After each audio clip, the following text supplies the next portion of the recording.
Professor, a gente tem acompanhado, né, essa onda de protestos antirracismo que foi desencadeada com a morte de George Floyd. Isso também levantou outra onda, né, de retirada, de pichação, de depredação de estátuas e monumentos históricos de pessoas ligadas à escravidão, né, ao comércio de escravos, principalmente africanos, e pessoas também que incentivaram políticas de escravidão ao redor do planeta, né, professor? Bom dia. Bom dia, ouvintes. Bom dia, Sandra. A escravidão, ela vem desde a mais remota antiguidade. Mas a escravidão, conforme nós conhecemos, ela é a escravidão moderna. A escravidão moderna vai ser a escravidão de africanos, de eslavos e de ameríndios. E as teses racistas, elas vão proliferar, Sandra, ouvintes, na segunda metade do século XIX. Vão ser usadas para justificarem a partilha do continente africano e do continente asiático. Você falou da derrubada de estátuas lá em Bruxelas, e principalmente em Antuérpia, né? A memória foi em Antuérpia, uma estátua do rei Leopoldo II da Bélgica foi derrubada. O ouvinte poderá perguntar quem foi Leopoldo II.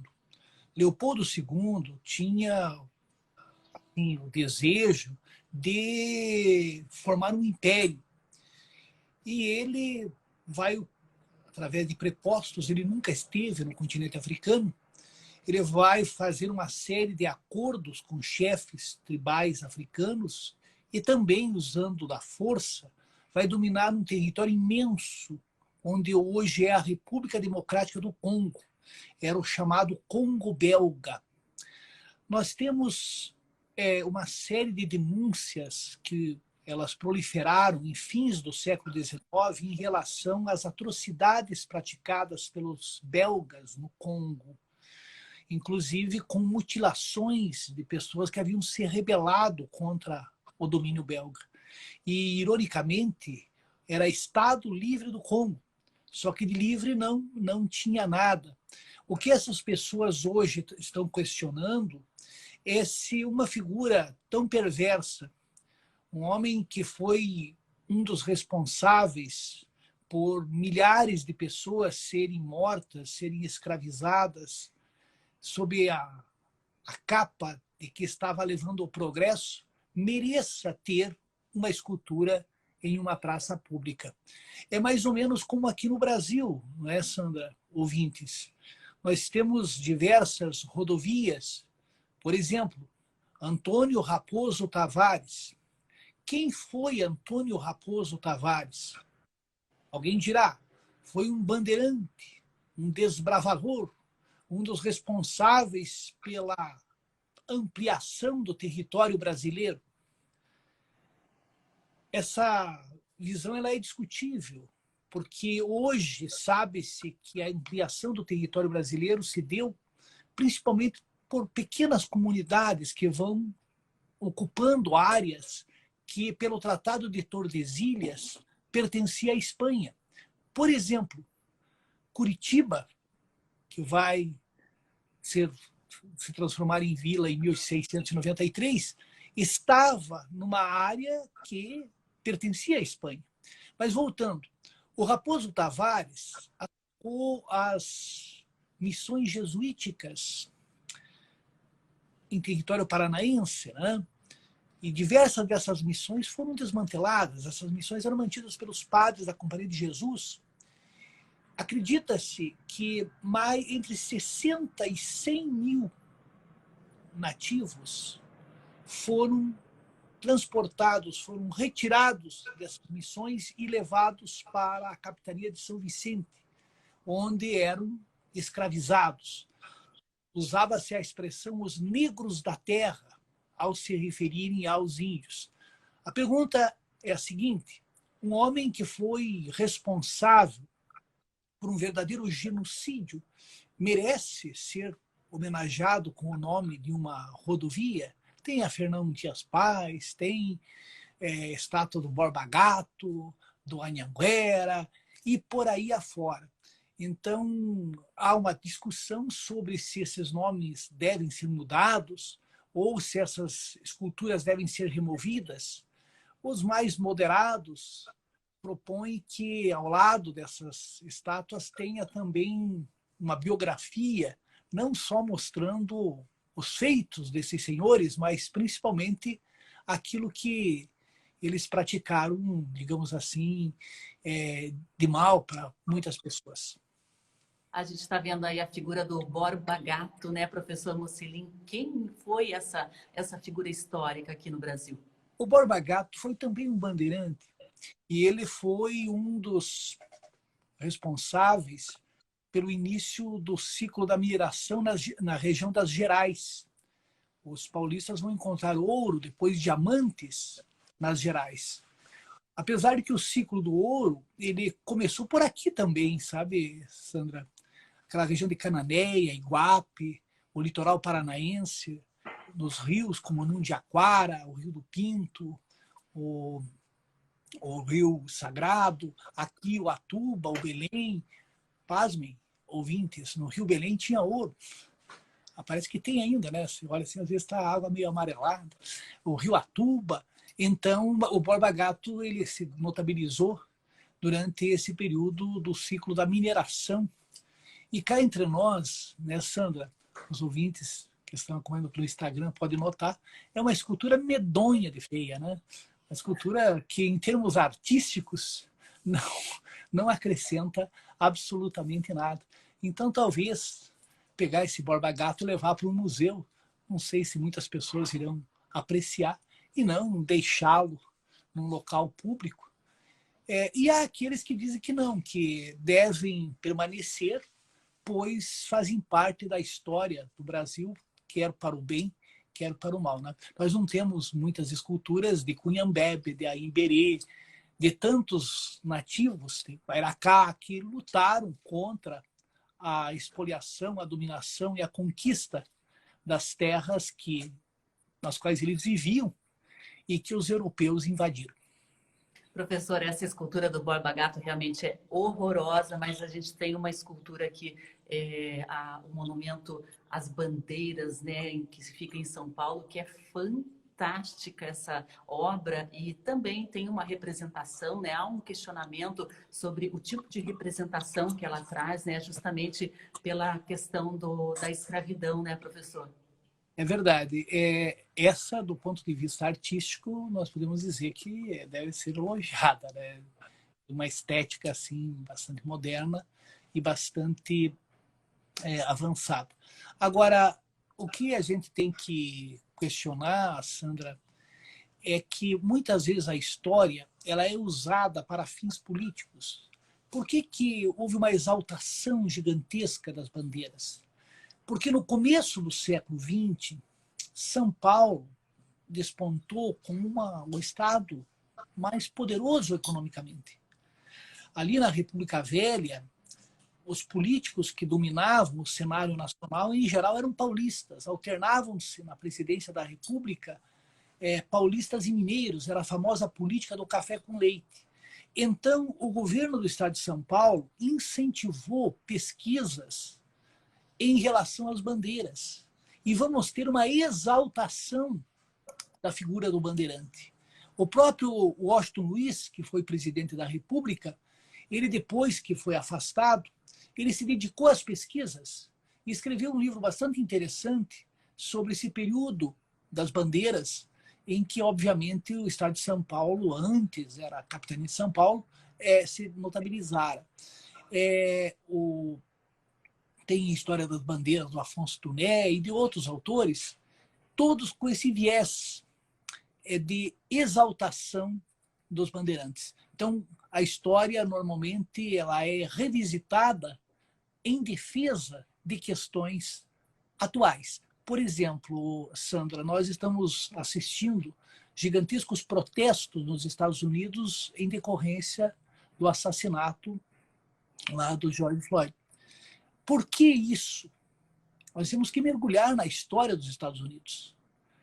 Em 1619, desembarcaram na Virgínia os primeiros escravos africanos. Já havia a expoliação dos nativos. Então, nós vamos ter o genocídio das populações nativas e a escravização dos africanos. Veio a independência dos Estados Unidos. Não tocaram na questão da escravatura, mesmo porque vários dos heróis fundadores eram proprietários de escravos. Com a eleição de Abraham Lincoln, em 1860, nós vamos ter um sujeito que havia condenado à escravidão. E o que vai acontecer? Os estados do Sul, temendo que o presidente agora eleito, o Lincoln, abolisse a escravatura, romperam com a União. Houve uma guerra civil nos Estados Unidos, a Guerra de Secessão, entre 1861 e 1865. De um lado, a União, presidente Lincoln, e do outro lado, os Estados Confederados. Eles, inclusive, elegeram um presidente, lá Jefferson Davis, e estabeleceram a capital em Richmond, na Virgínia.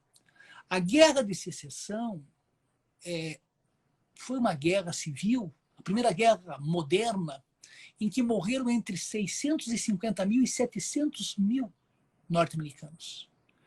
E a União venceu. Durante a Guerra de Secessão, o presidente Lincoln aboliu a escravatura. Mas você abolir a escravatura, é claro que do ponto de vista jurídico foi importante, os escravos tornaram-se livres, só que no Sul, os boicotes às populações negras vão ser diversos. E nós tivemos já em 1865 a criação da odiosa Ku Klux Klan. A Ku Klux Klan, ela teve várias fases e, de uma forma geral, eles defendiam, né, a supremacia do homem branco. Então tinha que ser branco, protestante, de origem anglo-saxã. A Ku Klux Klan vai ter uma força enorme, principalmente ali no começo do século XX. E havia toda uma legislação nos estados do Sul que segregavam a população negra. Por exemplo, existiam escolas para brancos e escolas para negros. A segregação nas escolas públicas. Em vários estados e cidades havia segregação nos transportes públicos. O que muitas pessoas talvez não saibam é que em 1936, nos Jogos Olímpicos de Berlim, normalmente quando temos a realização dos Jogos Olímpicos, levanta-se aquela questão de que Hitler não teria descido para entregar a medalha ao atleta norte-americano, lá o Jesse Owens, que conseguiu 4 medalhas de ouro porque o Hitler era racista. Veja, eu não estou defendendo o Hitler, mas isso não é verdade. Primeiro que não fazia parte do protocolo ele descer, e há uma montagem de imagens.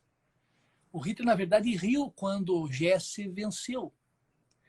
Aquela imagem dele batendo no joelho, irritado, foi de uma outra competição em que uma atleta alemã estava indo muito bem na ginástica olímpica e acaba caindo no final.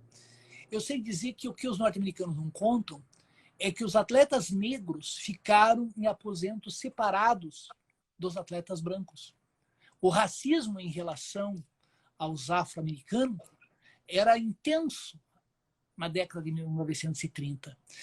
Em 1955, Sandra, no dia 1º de dezembro, eu lembro como se fosse hoje, né, lá em Montgomery, no Alabama, uma moça chamada Rosa Parks, ela não quis ceder o lugar no ônibus em que ela viajava. Ela foi levada a uma delegacia e ela só não foi presa porque pagaram uma fiança.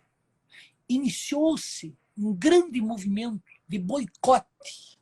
Aquilo que eu falo sempre, né, na questão ambiental, você tem que boicotar quem viola a legislação ambiental. O boicote é a arma mais poderosa que nós possuímos no capitalismo. O boicote em várias cidades durou mais de um ano. As pessoas iam trabalhar a pé, de bicicleta. Eram coisas assim emocionantes, iam cantando. Muitas pessoas brancas vão aderindo. E vai emergir uma figura importantíssima, o pastor batista Martin Luther King, que vai defender a integração, que vai defender a igualdade jurídica, política, aquela coisa toda. Em 1963, por exemplo, lá uma noite, 28 de agosto, nós vamos ter a marcha para Washington, né, onde o Luther King fez lá um discurso célebre, Eu Tenho um Sonho, né, onde ele diz que gostaria que seus filhos viessem a ser julgados pelo caráter e não pela cor da pele, e que houvesse realmente justiça. No ano de 64, ele foi agraciado com o Prêmio Nobel da Paz. Em 65, o presidente Lyndon Johnson, aliás, 64 e 65, nós vamos ter uma série de leis que vão, do ponto de vista jurídico, acabar com a segregação. Já em 1956, a Suprema Corte determinara que não poderiam existir escolas separadas, que não poderia haver segregação nas escolas. E nós vamos ter uma série de políticas afirmativas que começaram já no governo de Kennedy, prosseguiram com o presidente Johnson. Então, enfim, essas políticas afirmativas permitiram que muitos jovens afro-americanos pudessem estudar. E vamos ter o surgimento de uma elite, né, afro-americana, caso mais célebre, que se tornou presidente, o Barack Obama. Só que, infelizmente, Sandra, ouvintes, você mudar a legislação não quer dizer você mudar a mentalidade. A Ku Klux Klan continua existindo. A Ku Klux Klan contemporânea vai se voltar contra católicos, contra judeus, contra latinos, não só contra afro-americanos. Eu fico, assim, estarrecido de ver algumas posições racistas aqui no Brasil, de endossar esse movimento supremacista lá dos Estados Unidos. Eu, por exemplo, Sandra, você é branco? Não. Eu sou latino. Nós aqui somos, de uma forma geral, católicos. Nós somos segregados. É triste você ver uma pessoa morena, latina, defender algo que ela não seria aceita. Ela seria repudiada. Então, a ignorância ainda prepondera, infelizmente, né? Eu, uma ocasião, veio um menino que assim parecia defender ideias neonazistas. Eu olhei bem para esse menino. Ele claramente tinha um rapaz miscigenado, né? De origem africana, índia, e nós somos fruto de uma grande miscigenação. Infelizmente, nós, nos últimos anos, essas pessoas que antes viviam nas tocas, que não tinham coragem de assumir que eram racistas, através da internet, elas passaram a difundir essas ideias. E nos Estados Unidos, uma anomalia, a eleição do senhor Donald Trump, que teve o apoio desses grupos, né? E que nunca condenou de forma explícita essas manifestações de cunho claramente racista. Agora existe uma nova direita aqui no Brasil que segue as pegadas do presidente Trump, que, ao que parece, está com uma queda de popularidade gigantesca. Esses episódios têm ocorrido já nos anos 80, né? Nos anos 90, nos 80 lá em Miami, Los Angeles, em diversas cidades em que a população afro-americana se rebela. Nos anos 60, né, Sandra, nós tivemos episódios assim que se tornaram famosos. Por exemplo, o campeão mundial dos pesos pesados, Cassius Clay, ele se recusou em ir combater no Vietnã. E, claro, que fazia parte desses grupos que combatiam o racismo. Ele perdeu o título. Ele vai se converter ao Islã como se converter ao Islã, ao islamismo, Malcolm X, né, que foi um outro ativista famoso nos anos 60. Então, ele vai passar a se chamar Muhammad Ali. Né?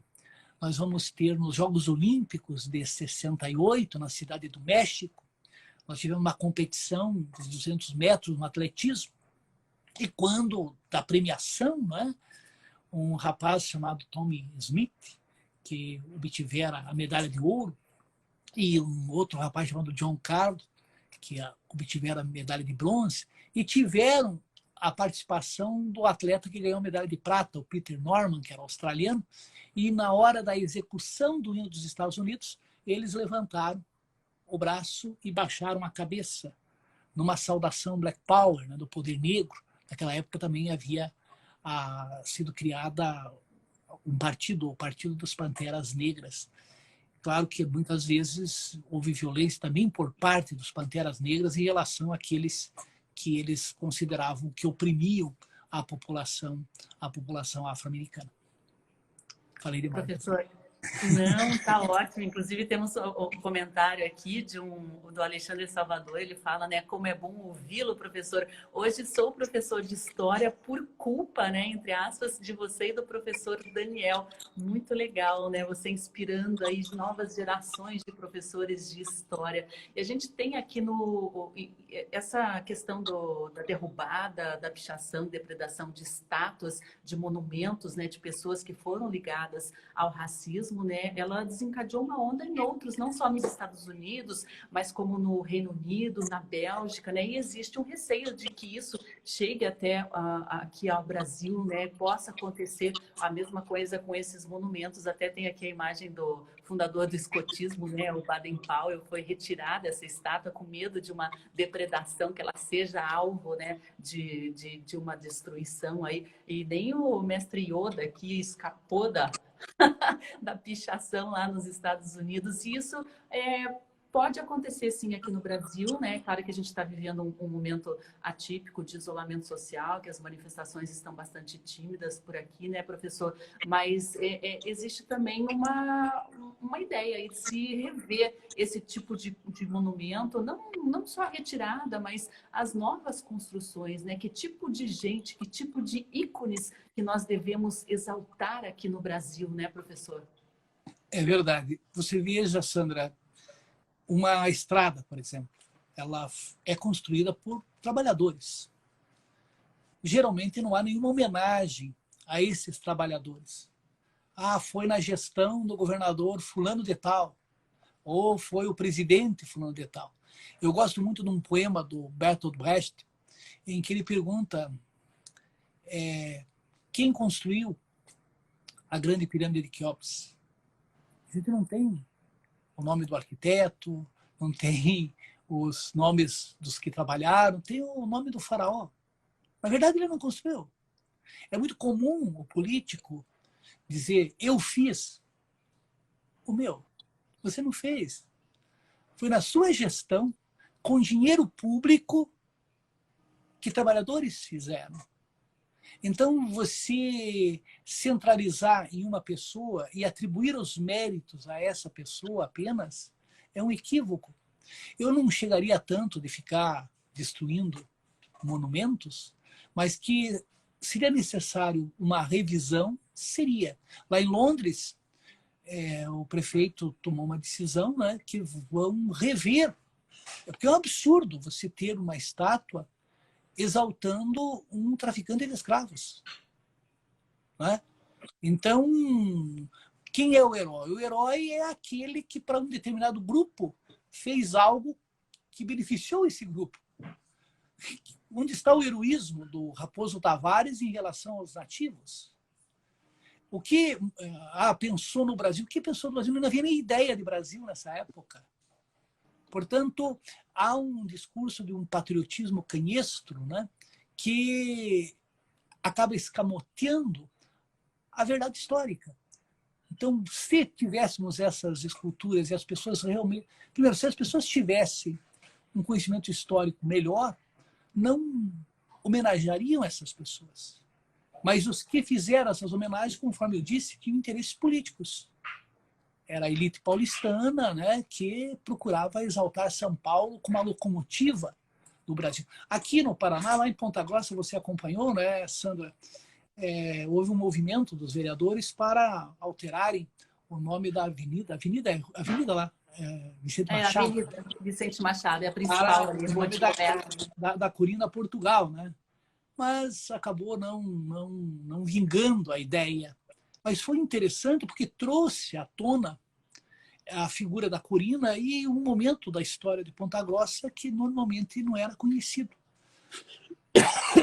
Aqui no Paraná, se nós começássemos a rever, nós mudaríamos pelo menos uns 60%, 70% nos nomes de ruas. Tem gente que não merece ter o seu nome estampado numa plaquinha como uma rua. Como tem pessoas que merecem, obviamente, né? Por isso que eu até penso que deveríamos não ter nomes de pessoas nas ruas, e nem nas praças, nem nas avenidas, mas homenagearmos as plantas, os animais, enfim, para você não cair nessa polêmica, porque sempre vai ter alguém que vai dizer, não, aconteceu isso, aconteceu aquilo, e assim por diante. Exatamente, né? Nós temos pessoas que mereceriam ser homenageadas, mas acho que ninguém é uma unanimidade absoluta, né? Vamos optar aí por numerar as ruas, que acho que o momento histórico também ele vai evoluindo, né? As pessoas, a sociedade vai evoluindo em sua ética, em sua percepção de valores, né? Eu acho que o que é certo hoje pode não ser certo daqui 10, 20 anos, né, professor? Então a gente tem que ter muita cautela e pensar também no futuro, que tipo de sociedade a gente quer construir. Professor, eu agradeço muito a sua disponibilidade, a sua presença, que o pessoal sempre adora a sua live. Depois vocês podem rever também esses conteúdos, né? Até a Mia Maria Emília está falando, tá aí, o conhecimento histórico salva, né? É fundamental, né, professor? A gente conhecer a nossa própria história, até para não cometer os mesmos erros, né? A gente tentar evoluir como sociedade. Eu diria, Sandra, ouvintes, que a incompreensão, a ignorância do passado é que faz com que tenhamos a intolerância, a incompreensão do presente, né? Porque muitas pessoas ingenuamente acreditam em coisas que são equivocadas, né? Aquilo que nós falamos já sobre pessoas que negam o Holocausto. Como negar se existem provas contundentes, né? Bom, tem gente que acredita que a Terra é plana, né? Então o que a gente vai fazer, né? Um abraço e um bom final de semana para todos.